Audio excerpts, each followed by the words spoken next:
8 horas e 10 minutos, 8 horas e 10 minutos, hoje é o tempo corrido aqui, né, gente? 8 horas e 10 minutos, muito obrigado você acompanhando nossa programação, toda a região metropolitana de Campinas. Doutor Zero Cost já está por aqui e a gente vai falar de fluxo de caixa, mas antes, doutor, são 8 horas e 10 minutos, a gente vai saber o que está acontecendo, né, nesta quarta-feira, 18 de outubro de 2017. Bom, no dia seguinte à salvação do mandato de Aécio Neves no Senado, a denúncia contra Temer, que corre na Câmara, volta aos holofotes em Brasília. E o primeiro dia de debate sobre o relatório que recomenda aí o arquivamento da denúncia contra o presidente terminou no fim da noite. Após 10 horas de discussão na CCJ, a análise da denúncia será retomada nesta manhã. E o governo espera que o parecer favorável a Temer seja votado ainda hoje. Outra expectativa é para saber se a ajuda que o PMDB deu ao senador Aécio Neves no Senado vai influenciar nos votos da bancada. Doutor, muito bom dia. Bom dia, Milton. Mais um prazer enorme estar aqui com você e com seus ouvintes aí. Prazer. A semana passa rápido, né? Passa rápido. Aécio se salvou?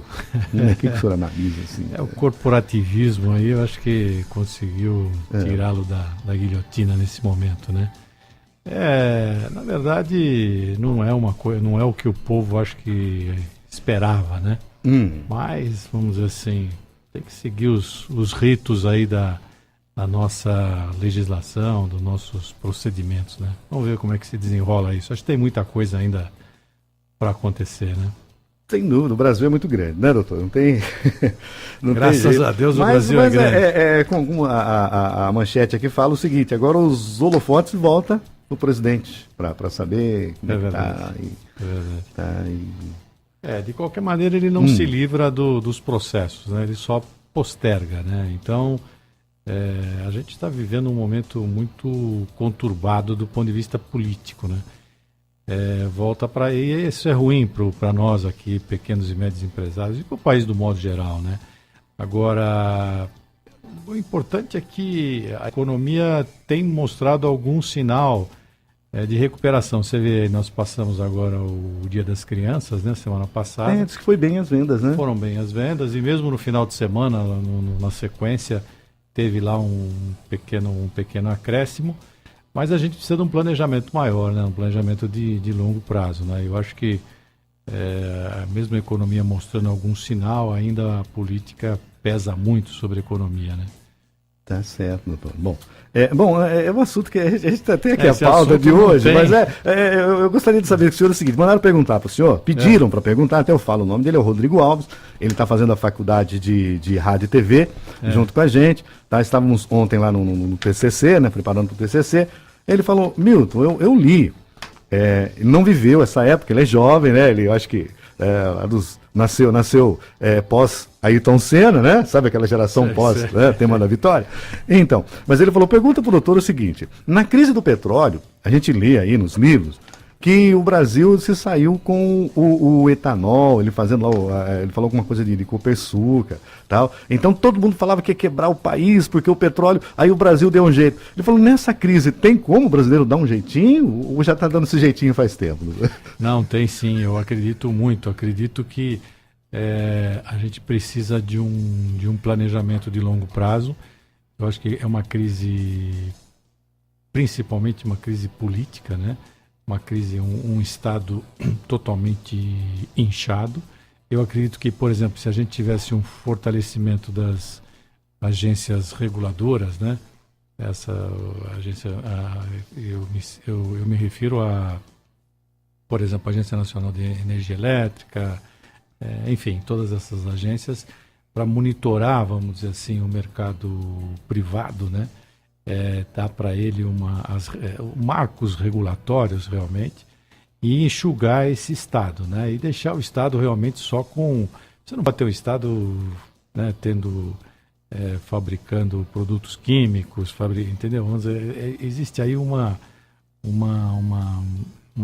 interposição de papéis, né, que o Estado veio assumindo desde a época lá do Getúlio Vargas, né?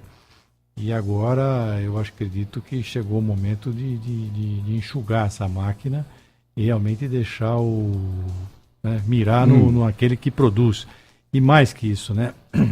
Diminuir o pessoal que vive do rentismo, né? Ou seja, coloca o dinheiro no banco e vai para casa dormir. Ou seja, tem que trabalhar. Eu acho que essa é a solução. E essa crise do petróleo, ela existiu, realmente, ele tem razão. Houve essa crise que parou o mundo, todo mundo estava preocupado. Aí o Brasil lançou aí o etanol, esse projeto. A primeira pancada, eu sou dessa época aí, né? A primeira pancada foi em 73, né? Quando os árabes se reuniram e aumentaram o preço do petróleo. E aí nós éramos extremamente dependentes do petróleo, né? Então, o que acontecia? O que aconteceu, né? O Banco Central foi obrigado a buscar dinheiro lá fora e como o dinheiro estava escasso, os juros subiram muito, né? Então a gente começou a criar aí o dragão da dívida externa, né? Então ele pegou o dinheiro lá fora e começou a se endividar, né?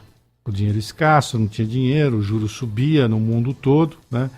E aí em 73, e aí a gente teve um programa realmente do etanol e tal, que acho que foi um programa, foi praticamente uma vitrine para o mundo, né? Mas não foi um programa, apesar de ter sido uma jabuticaba brasileira, né?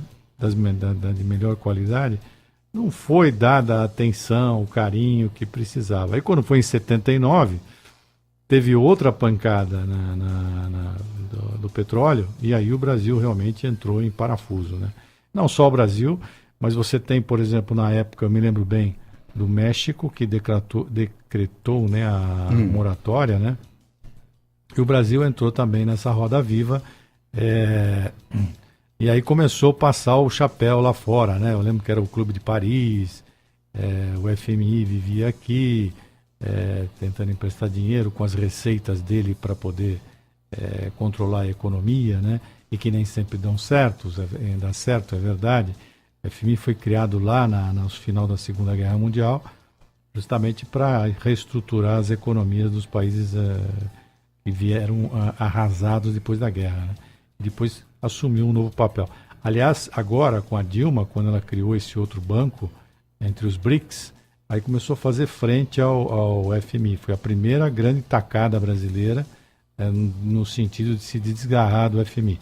Mas ele está certo, houve essa crise, a gente não conseguiu pagar as contas, o dinheiro ficou caro, tomamos 2 pancadas feias ali no regime militar, e a gente só foi acertar essa situação em 1994. Para você ter uma ideia, de 79, só em 94, com o Pedro Malan, que a gente conseguiu sair desse enrosco aí. Não sei de que ano ele é, mas é recente. Bom, voltando ao nosso tema aqui, ter um caixa gordo, falar, gente, hoje de fluxo de caixa novamente, ter um caixa gordo e alto é bom? Milton, não é bom. Bom, o nosso tema na semana, nós começamos com as perguntas, eram sobre fluxo de caixa, né? Isso. Um caixa, definitivamente, não é bom você ter um fluxo de caixa gordo, né? O motivo é que você tem que ter um fluxo, também não é bom você ter um fluxo de caixa magro, vamos dizer assim, né? Você tem que ter um colchão, é verdade, para encarar as despesas por um período, né? Mas não muito acima disso. O caixa tem que estar, vamos dizer assim, equilibrado. Essa que é a verdade, né? Eu não falo do caixa, a conta caixa, estamos falando do fluxo de caixa. Entendi. Né? As empresas, de um modo geral, vamos dizer assim, dependendo muito do segmento que ela se encontra, às vezes exigem um fluxo de caixa alto, por exemplo, uma prestadora de serviço, um próprio comércio, né? Exige um caixa alto porque ela gira muito recurso ali, muito disponível, né? Tem um capital de giro alto. Uma indústria já não precisa de um caixa tão alto, porque o que ela tem mais o recurso dela está muito imobilizado, né?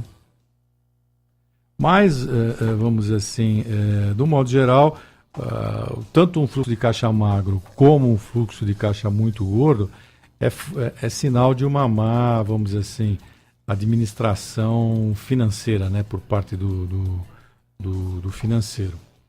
Tá certo, doutor. E como nos livramos aí de um fluxo de caixa agudo aí?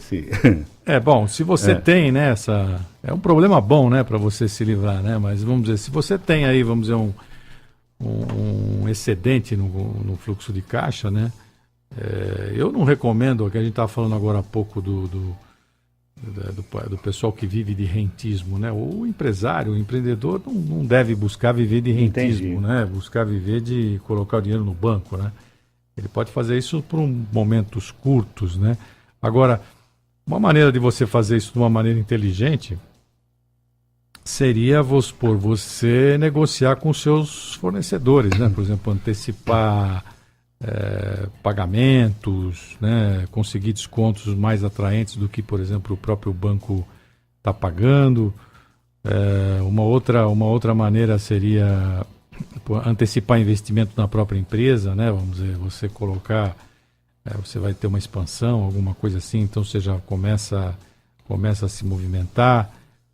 Talvez, vou falar uma coisa um pouco perigosa aqui, mas talvez um aumento do estoque, não aumento de estoque é uma coisa horrorosa, mas talvez alguns itens muito críticos que você está, por exemplo, suscetível a atrasos, uma greve, um produto importado, uma greve aí na receita, né?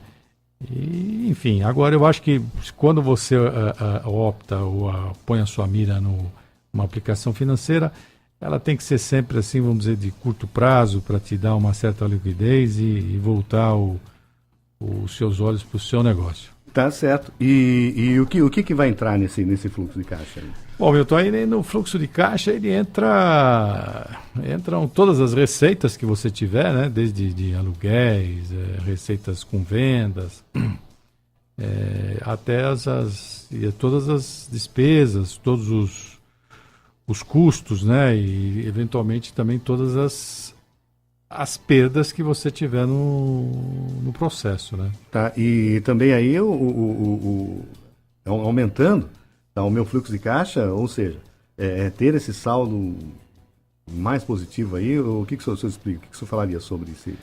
Como é que eu tenho esse fluxo mais positivo? Como é que eu faço? Isso é o desejo de todo mundo, né? Ter o fluxo de caixa cada vez mais positivo.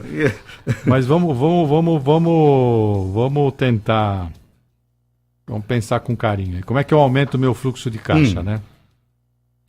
Primeiro você tem que, como a gente estava falando, você tem que adequar o seu capital de giro de maneira que você, por exemplo, tudo que você não precise recorrer a toda hora a capital de terceiro, né? Por quê? Porque se você recorrer a capital de terceiro, você está sempre suscetível a juros, às vezes prazos fortes de pagamento, né? Depende do que você acordou e tal, isso pode causar um hematoma forte aí nas suas finanças ou até quebrá-lo, né? Uma outra maneira de você aumentar o seu fluxo de caixa é alargando os seus prazos de pagamento com os seus fornecedores, né? Então você compra insumos, compra às vezes produtos, serviços, né? Negociar isso e dilatar isso o máximo que puder. Obviamente que na outra ponta, se você puder receber com prazos, vamos dizer assim, mais curtos, né, também é importante. A gente falou agora há pouco do estoque, né? O estoque é um consumidor de recurso, né? Então, vamos dizer, ter o mínimo possível, né? Não imobilizar em capital em estoque, né? Eu sei que isso nem sempre é possível e tal, mas um outro ponto que eu acho que você poderia pensar seria realmente analisar todos os seus processos, melhorar, vamos dizer, a sua produtividade, ver onde você está perdendo tempo, né? Ou não só no campo técnico, como também na área financeira, na área de recursos humanos, né?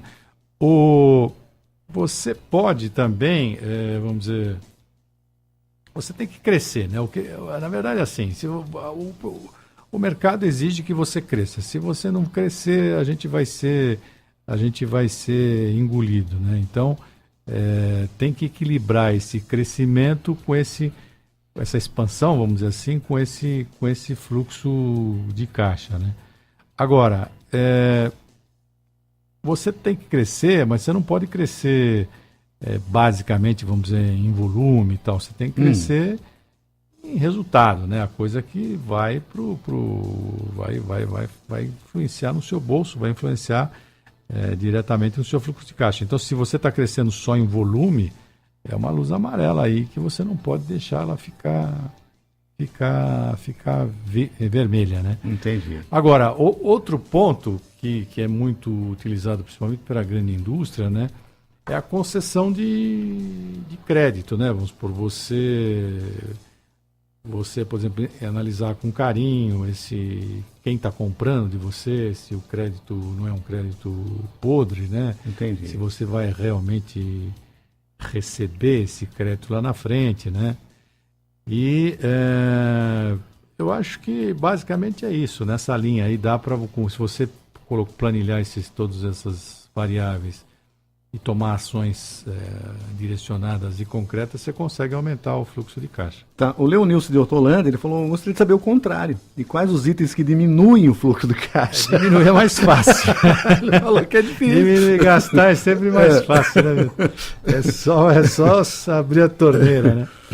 Mas se você, por exemplo, vamos lá, vamos estruturar a resposta. Se você tiver uma distribuição, por exemplo, exagerada de lucro, né? Você for muito benevolente aí na distribuição de lucro, o seu fluxo de caixa diminui. Se você, por exemplo, fizer investimentos desnecessários na empresa, começar aí com perfumarias e reformas e aquelas coisas todas, não muito, vamos dizer assim, planejadas, né? O seu fluxo de caixa também diminui. Se você tiver, por exemplo, uma diminuição nas vendas, né? O mercado está recessivo, né? Diminui as vendas, acaba diminuindo as margens, né?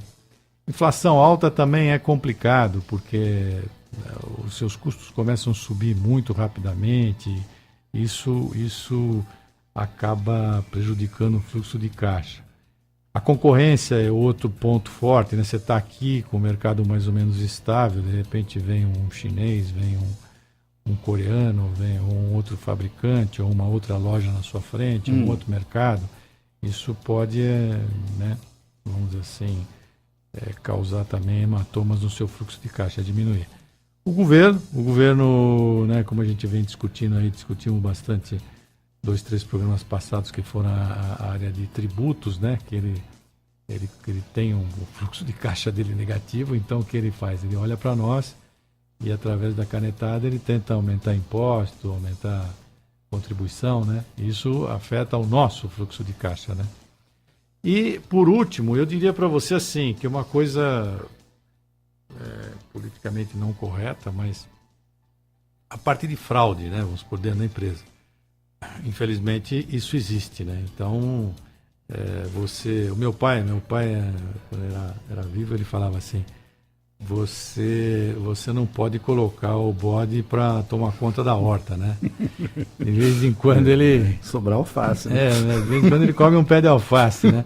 Então, se você puder pegar o processo, por exemplo, de contas a receber, e vamos supor que uma empresa, você não controla aquilo sozinho e tal, mas se você puder dividir em 2, 3 funções, né? Você dificulta a fraude, né? Então, e a fraude, né, você vai descobrir lá na frente que acabou causando um estrago forte aí no seu fluxo de caixa. O tema de fluxo de caixa ele é muito extenso, né? Você veja que você tem bastante pergunta. Não tem, aí. inclusive tem uma aqui que fala o seguinte, a burocracia, ela influencia no fluxo de caixa? Sem dúvida, eu acho que ela aumenta o nosso custo, né? Você vê, uma empresa de porte médio, vamos dizer assim, não porte médio para pequeno, vamos dizer, ela chega a gastar 2.200 horas ano para gerar todos os pagamentos, essas leis trabalhistas, né? Não digo se vai pagar ou não vai pagar imposto. Você tem um departamento que vai gastar 2.200 horas. Então isso tem um custo, né? Vamos lá na frente, vai até receber, não importa, ou vai pagar. Vai gastar 2.200 horas para preencher toda essa burocracia que o governo exige. Uma empresa na Bolívia, vamos pegar aí um país que está eventualmente um chopinho atrás da gente, né? É 1.100 horas para se reportar, vamos dizer assim, ao governo. Uma empresa americana, no mesmo porte, nós estamos falando aí em 200 horas. Então você vê o custo Brasil, vamos chamar assim, né? De você colocar coisa no papel e se reportar em relação a um americano hoje, quase 10 vezes, mais que 10, 11 vezes um americano. Só para você. Então esse custo, alguém tem que pagar. Né? Não existe almoço grátis, né? Alguém paga. Então esse custo vai sair de algum lugar e vai sair do seu disponível, em outras palavras, vai sair do seu fluxo de caixa. Tá certo. Bom, essa vai ficar para a semana que vem. A pergunta é o seguinte, o senhor falou da burocracia, e essa burocracia, ela... eu não sei se está no tema do senhor, mas eu vou colocar aqui a pergunta, né? Muita burocracia aí, ela facilita a corrupção? Sem dúvida. Ela é uma porta de entrada para a corrupção. Tá. Bom, daqui a pouco a gente vai perguntar para o senhor, a gente vai para o intervalo agora, a gente vai perguntar para o senhor o seguinte, se eu for, né, em um país com uma nota de R$100, tem país que não conhece esse dinheiro nosso? Esse é o tema que o senhor abordou no domingo. Coluna, não é verdade. Tá certo. Doutor, a gente volta já. 1 minuto só, tá? A gente vai tomar um cafezinho e já volta já. São 8h31. Você está aqui acompanhando o doutor Zero, que é especialista em pequenas e médias empresas, dando palestra. E, claro, eu convido você a conhecer lá o site, né? drzerocost.com.br. Lá tem todas o bate-papo com a gente. Lá você tem a porteira, né? A porteira para fora. É um assunto que ele falou que vai terminar. Eu não acredito que vai terminar, não. Eu acredito que não. Acaba-se a porteira pra fora. A gente volta já. Já estamos de volta. Você ligando, participando com a gente aí, 3873-2972. Antes de voltar aqui com o Dr. Zero Cost, a gente vai falar agora com o presidente da Assembleia Legislativa de São Paulo, tá? A LESP, o deputado, o Cauê Macris, deputado estadual e atual presidente da Assembleia Legislativa do Estado de São Paulo. Alô, deputado, muito bom dia. Bom dia, Milton Luiz, bom dia, amigos ouvintes da Rádio Novo Sumaré, prazer muito grande falar com vocês. O prazer é todo nosso, tem aí uma excelente quarta-feira, hoje 18 de outubro, uma agenda aí agitada para o senhor, né, presidente? Isso, exatamente, Milton, nós estaremos logo mais aqui na região, na cidade de Campinas, onde na Câmara Municipal nós vamos apresentar o IPRS de 2016, que é o Índice Paulista de Responsabilidade Social. É um índice que norteia os gestores públicos, os prefeitos, os vereadores, né, a fazerem o investimento do dinheiro público de maneira correta, fazendo uma medida, né, e um comparativo de todos os municípios do estado, dos 645 municípios, e mais especificamente, um comparativo entre as regiões administrativas do estado. Né? Então estaremos aqui junto com todas as autoridades de toda a região, né, podendo apresentar esse índice de toda a região de Campinas, né, um índice que, por sinal, a região de Campinas ela configura muito bem comparado com as demais regiões, né, do estado, mas é um indicador para que os prefeitos possam investir o seu dinheiro público de maneira correta, Milton. Essa é a nossa ideia, né, dar um norteador, um guia, uma bússola para que os prefeitos possam fazer os investimentos da melhor maneira possível. Tá certo. Deputado, o assunto também vai avaliar a qualidade de vida, né? Os números da região administrativa de Campinas, e como é que o senhor vê, assim, atualmente, o senhor colocou agora que é um índice positivo, mas como é que estamos aí? Olha, eu faço um comparativo, né, para exemplificar, né, para ajudar as pessoas a entenderem um pouco, até porque é complexo realmente o IPRS. Quando a gente vai no mercado, aí a minha mulher sempre me diz uma coisa que é a pura verdade. A primeira coisa que você tem que fazer para ir no mercado é comer. Né? Você não pode ir para o mercado com fome. Se você vai no mercado com fome, você acaba comprando tudo aquilo que não precisa, né, e deixa de comprar o que você precisa realmente para fazer a sua compra do mês, da sua família, das pessoas que frequentam e estão na tua casa. Por que isso? É a mesma coisa com a gestão pública. Você tem que ter um planejamento. Né? Você faz a sua lista de compras e vai no mercado. O gestor público, ele precisa ter um norte. onde que está o problema real da cidade? É a saúde? É a educação? Né? Qual o índice de mortalidade da cidade? Então o IPRS, ele é uma bússola para os prefeitos, porque ele mede em 12 setores diferentes, divididos em 3 grandes grupos. Então um grupo da escolaridade, o grupo da longevidade, que a longevidade é a expectativa de vida, certo. E o grupo da riqueza, para medir como que está a renda das pessoas de cada um dos municípios. Com esses 12 índices, se cria uma fórmula feita pela Fundação SEAD, onde dá um norte para que os prefeitos possam fazer o investimento dos municípios naquelas áreas que realmente precisam. Para você ter uma ideia, no índice de riqueza, nós temos a região administrativa de Campinas em 3º lugar das regiões administrativas do estado. Então nós temos 16 regiões administrativas no estado, a região de Campinas, ela está em 3º lugar em riqueza. Entendi. Em longevidade, ou seja, expectativa de vida, qualidade de vida das pessoas, de todas as 16 regiões administrativas que tem em São Paulo, a nossa região de Campinas, ela está em 2º lugar. Ela só perde para a região de Rio Preto. Fora isso, é a 2ª melhor região do estado de São Paulo para se viver. E no índice de escolaridade, para analisar como a população da região de Campinas está referente à escolaridade, nós estamos das 16 regiões administrativas do estado, nós estamos em 4º lugar quanto ao índice de escolaridade. Ah, entendi. Então, hoje, esse convite, na realidade, vai estar acontecendo a partir das 10 horas, na Câmara Municipal de Campinas, na Avenida da Saudade, né, em Campinas. Exatamente, às 10 horas, aqueles que queiram poder ir até lá, assistirem a apresentação mais detalhada, fica o convite para todos, na Câmara de Campinas, às 10 horas da manhã, e para aqueles que não puderem ir, fica o convite, nós faremos a transmissão ao vivo pela TV Câmara, ou melhor, pela TV Assembleia, no canal da NET ou no canal digital, e também através do site da Assembleia, www.al.sp.gov.br, também a transmissão ao vivo pelo site da Assembleia, para poderem acompanhar o índice individualizado, que lá nós vamos lançar município por município. Então depois eu me comprometo, inclusive, em baixar os dados para a rádio. Opa, está com problema, acho que está com problema na linha aí. Não estou conseguindo. Alô? Alô? Eu acho que perdemos o contato, né? Bom, mas a gente... Você está ouvindo? Ah, sim, agora estou. O senhor está me ouvindo bem agora? Eu estou ouvindo ativamente. Me comprometo, então, a passar os dados individualmente para a Rádio Nova Sumaré, da cidade de Sumaré, porque o índice é individualizado por município, a gente se compromete a deixar com vocês depois os dados, para que depois da divulgação, para que possa ser passado para a população de Sumaré, para a população de Nova Odessa, para toda a região que atinge a rádio.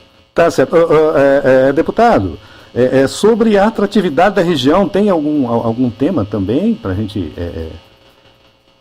Nós temos feito reuniões constantes, com os prefeitos, com os vereadores, discutindo as demandas de cada uma das cidades.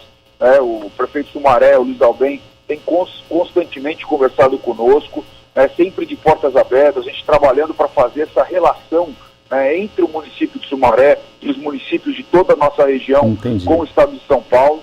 Isso tem sido dado bons frutos de investimentos que logo mais iremos aí anunciar para todos vocês. Tá, Zóia.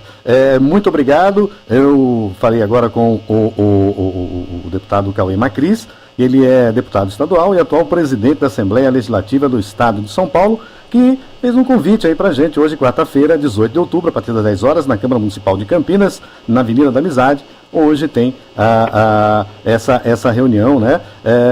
Deputado, muito obrigado. Se quer fazer mais alguma colocação, fique à vontade. Eu agradeço, estou sempre à disposição, para todos os amigos ouvintes, sempre à disposição para poder falar sobre esses índices e para falar sobre o nosso trabalho, na Assembleia Legislativa de São Paulo. Eu tenho feito uma atuação aqui, trabalhando para valorizar o dinheiro público da sociedade, uma administração austera, com transparência, lançamos recentemente o aplicativo Fiscaliza Cidadão, né, onde na palma da mão, qualquer um que seja usuário do sistema Android ou do sistema iOS possa baixar esse aplicativo. Lá você acompanha os gastos de cada deputado, até a placa do carro oficial de cada deputado está no aplicativo. Então, com muita transparência da utilização do dinheiro público e também com inovação, como o lançamento desse índice para ajudar a nortear os prefeitos para gastar bem o dinheiro público, que esse é o principal intuito aí da nossa atividade. Tá certo. Deputado, tenha aí uma boa reunião, um bom dia para o senhor, bom trabalho e sucesso, tá bom? Obrigado, eu agradeço, fique com Deus. Um abraço. Tchau, tchau. Tá aí, gente, nós conversamos aí com o deputado estadual, que ele é presidente, né, da Assembleia Legislativa, e fez o convite para você, que hoje vai estar acontecendo aí na região, aqui, falando da região metropolitana de Campinas, a divulgação do IPRS, da região metropolitana de Campinas aqui. Hoje, quarta-feira, 18 de outubro, a partir das 10 horas. Eu já estou aqui com o doutor Zé Costa. Doutor, muito bom dia, viu? As palavras do presidente aí. Sem dúvida. É bom, né? Eu até vou pegar um gancho aqui na palavra do deputado Cauê Macris, né? Nessa divulgação desse índice paulista de responsabilidade social. O interessante é colocar que ele, você vê que a região de Campinas aqui, ele citou 3 índices, né? E sim, dentro de 16 regiões, pelo que eu entendi, e Campinas está aí... Também na ponta, né? Está ali entre, se não é a segunda, a terceira, né? Muito bom. É uma região das mais ricas, se não a mais rica do país, né? Por que não dizer do país? Porque São Paulo hoje continua sendo essa locomotiva. Mas eu queria pegar um gancho aí, porque é o seguinte, a semana passada, acho que a semana retrasada, eu me lembro que os meninos ali que estava ali, o deputado falou em aplicativo para acompanhar o político que você elegeu, né, em gastos e tal, a boa aplicabilidade do dinheiro público e tal. E nós comentamos aqui que aqueles meninos estavam fazendo um programa para fomentar o comércio local. E aí, quando eu saí do programa, eles me ligaram e falaram, pô, obrigado, mas pô, você não falou lá o nosso site que a gente está fazendo. Então, vamos aproveitar aqui o gancho do deputado, falar que eles estão fazendo um teste piloto na cidade de Nova Odessa, né? Que seria com o objetivo de fomentar ali o trabalho, as vendas locais, né? O comércio local. E eles têm um site que é o www.veroclube, né? .com.br. Veroclube se escreve VEROCLUBE, né? Veroclube. E eu desejo sorte para eles e sucesso, porque eu acredito que essa ideia de você consumir localmente, né? É inteligente, né? Você não se desloca, não só, eu vejo que eles vão começar por Nova Odessa, mas você está ali, você está em Paulínia, você tem a possibilidade de você comprar o serviço ali, o produto ali em Paulínia, em Nova Odessa, que seja Americana e tal, sem se deslocar, sem colocar aqueles famosos 700 quilos de lata nas costas para ficar andando para lá e para cá e agredindo o planeta, né? Sem dúvida nenhuma, eu acho que é uma solução que vem somar. Então, o Dr. Zero Cost, a gente tem divulgado no blog soluções para diminuir custo, mas soluções também inteligentes que também diminuem custo, né? Que não são somente de propriedade nossa. Então, esse pessoal do Vero aí, que está com essa quase que uma plataforma, podemos chamar de um aplicativo também, né? Eu acho que eles vão ter sucesso. Eles começam, acho que hoje ou amanhã, na cidade de Nova Odessa. Espero que desejar sorte para os meninos aí. Sucesso para os meninos aí. Bom, vamos lá então, falar agora da moeda. Da coluna. Porteira para fora, a número 20, Jornal Tribuna Liberal, edição do dia 15, dia do professor, inclusive, né? Dia do professor. Você sabe que eu vou te contar uma coisa. Você não vai acreditar. Falando em moeda, eu lembrei de professor. Não, você sabe que você lembrou uma coisa.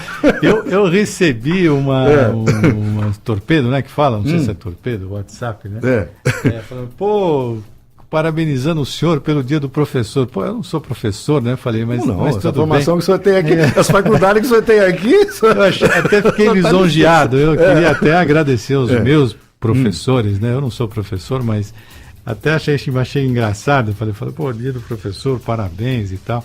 E veio até um WhatsApp da Bahia, né? Muito bom. Olha que interessante. Acho que alguém nos acompanha pelo aplicativo, pela internet, né? Alguma coisa assim, né? Muito bom. E eu fiquei muito lisonjeado. Eu agradeço aí, mas não sou professor, não estou longe disso. O que você diria para os professores, assim? Tá na semana dele, valeu, né? A gente não Olha, o professor ainda. É um herói, né? O professor, né? Formador de opinião, acho que não é mais. A internet está ganhando dele, não está não? Formador de opinião já não é mais, que a internet está ganhando professor, né? Professor, tá complicado, viu? Mas eu acho que ele tem essa missão, né? De construir o conceito, né? De dar as bases, né? Para esse jovem que está começando. E eu acho que tem uma diferença muito grande entre essa geração e a minha, por exemplo, né?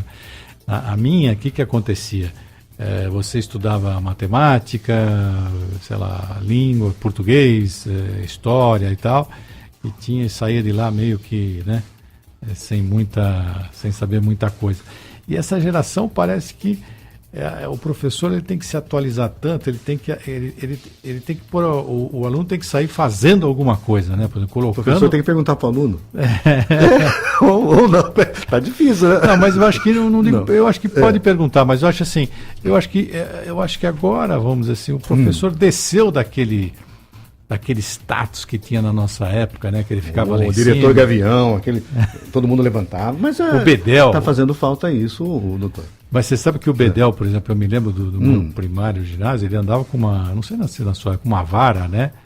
O aluno fazia alguma coisa e o cara dava aquela... Mas não pode mais, né? Não, pelo amor. Eu tinha um professor de ciências, olha, Stalin era o nome dele. Nossa. Imagina só. Ele lia uma revista grossa, né? E ele enrolava aquela revista e ele falava, bom, antes de você entrar na sala, você tinha que entrar em fila, não podia entrar como entra hoje, né? Cada um entra do jeito que quer. Então você entrava em fila e ele queria que a distância de um aluno para o outro fosse de 30, 35 centímetros. Militar mesmo. Quando ele via que você não tinha aqueles 30, ele vinha por trás, te dava uma pancada na cabeça com aquela revista que ele lia.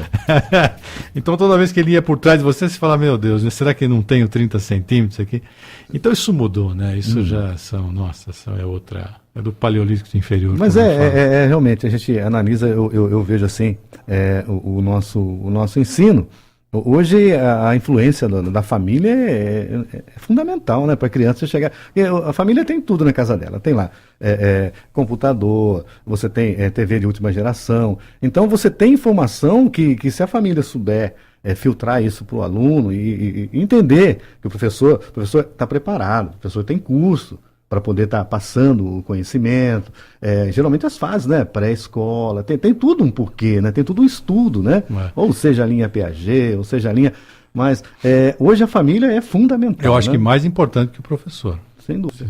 Sinceramente eu acho isso, eu acho que o professor ele tem um papel fundamental, mas o fato de você colocar o seu filho na escola e esperar que o professor resolva todos os problemas, acho que isso é um erro crasso, né. A família é mais fundamental do que o professor. Ela que dá toda a base, toda a estruturação. Mas o nosso parabéns aí ao professor, e eu agradeço aí chamei de torpedo, né? Estou ficando antigo, né? É o WhatsApp, né?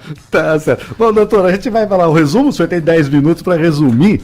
Então é o seguinte, se o camarada for com R$100, vamos supor lá, vai, onde que um país aí que vai, o pessoal não conhece o nosso dinheiro, só conhece o dinheiro chinês e o dinheiro americano, é assim que funciona no mundo? É assim, o mundo ele tem moedas fortes, né? E já desde essas moedas elas vêm ficando no pódio, varia dependendo de quanto o país ele é uma potência ou não, né?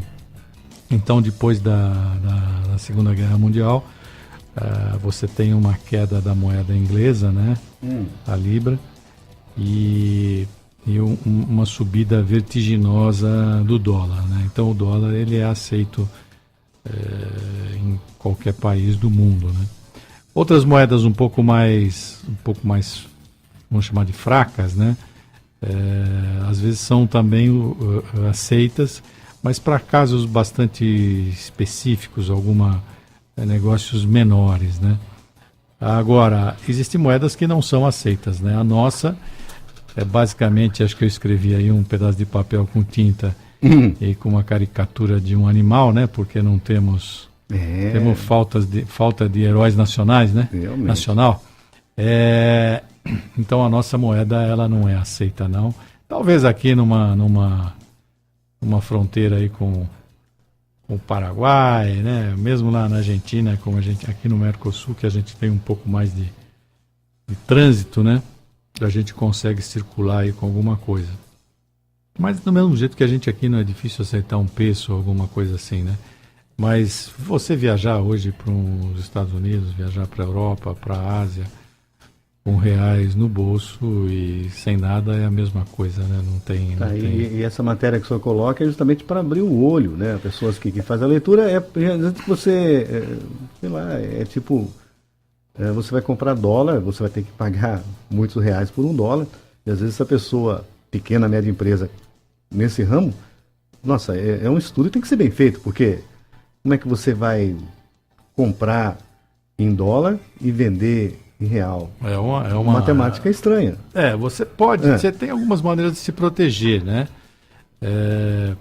Porque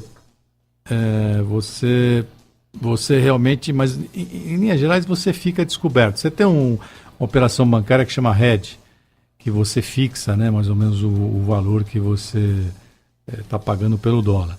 Mas, vamos dizer assim, é difícil, porque o mercado interno pode variar muito, né? É um mercado que oscila muito, e a moeda lá fora é uma moeda forte, né? Então você fica descoberto. Então você compra $100 lá fora, você paga via Banco Central esses $100 para o banco, né? E de repente para você vender aqui vai custar, vamos supor, não vai te dar nenhum lucro, né? Porque a moeda está muito desvalorizada, vamos dizer assim, né? Agora, o que eu chamei um pouco de atenção na matéria foi para o yuan, né? Que é a moeda chinesa, que a gente não está dando bola, mas o que a gente vê é que eles estão ganhando espaço a cada ano, crescendo aí o PIB numa velocidade acima de 6%, né? E já aqui na nossa região, que o deputado Cauê Macris falou que estão com grande desenvolvimento, você vê um apetite muito forte dos chineses, né? Mesmo hoje aqui na CPFL, hoje a gente já tem uma participação, né? Então, na energia que distribui aqui, nessa distribuidora, que é uma das de melhor qualidade do país, né?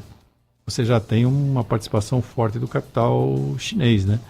Então, o que eu alertei ali foi que, vamos dizer assim, não se surpreenda, né? Se os nossos filhos, em vez de carregar dólar, teriam que carregar yuan na carteira e não está longe dele ter que falar um pouco de mandarim, né? Tá certo. Bom, 8h54. Estouramos o tempo. Não, estamos dentro do tempo, sem dúvida. E a gente vai ouvir então aqui a música Pecado Capital, aquela que fala assim, dinheiro na mão é vendaval. O que o senhor quer dizer? Qualquer moeda é vendaval ou não? Sim, qualquer moeda. Mas é verdade, olha só, eu tô aqui porque eu tenho mais 3 minutos ainda, mas é verdade que o americano ele pensa no seu primeiro milhão e o brasileiro pensa no seu primeiro carro. Como que é essa colocação? Eu vou fazer uma brincadeira aqui. Eu acho que o americano pensa no primeiro milhão e o brasileiro pensa no segundo milhão. Porque o primeiro ele não consegue, sabe? De jeito nenhum. Então ele fala, vou logo para o segundo, né? Mas o brasileiro tem a ser consumista também, né? O americano também é consumista, né? Mas como é que faz para a criança começar a se inteirar? É uma educação como é que financeira na escola? Educação financeira. Tem que ter você comprar aquilo que você precisa, né? Não aquilo que... Os americanos têm isso. Eles são bem pragmáticos, né? Vamos dizer, eles não... Cada dólar... se você entrar, por exemplo, se você der R$100 aqui para alguém... vai comprar sorvete, carrinho... Sim, mas vamos supor, a pessoa aceita. Se você der $100, a pessoa não aceita lá. Por quê? Porque é uma nota muito grande para eles. Fala, puxa, o que eu vou fazer com $100? Como é que eu vou conseguir esse troco todo? Ele tem essa mentalidade. Outro dia eu vi uma matéria que era assim, o cara deixava 25 centavos cair na saída do metrô, aqui, em São Paulo. E 25 centavos deixava cair em Nova York. Aqui, a moeda ficou no chão, eu não me lembro, mas acho que foi quase 10 minutos. Ninguém pegou. Em Nova York não foram segundos que pegaram a moeda. Quer dizer, eles têm uma relação com o dinheiro muito diferente da nossa. Doutor, abraço para o senhor. Bom dia, obrigado, viu? Boa semana. Obrigado pela compreensão, a gente interromper para entrar o deputado. Não, que isso. Nossa o deputado veio com esse IPRS, né, que era o Índice Paulista de Responsabilidade Social. Saber que a nossa região é uma das que está despontando. Muito bom. Isso é bom para os investidores. É bom que venha, né? Que venham os chineses também. Tá certo. Boa semana. Muito obrigado, Milton, pela atenção e para os seus ouvintes.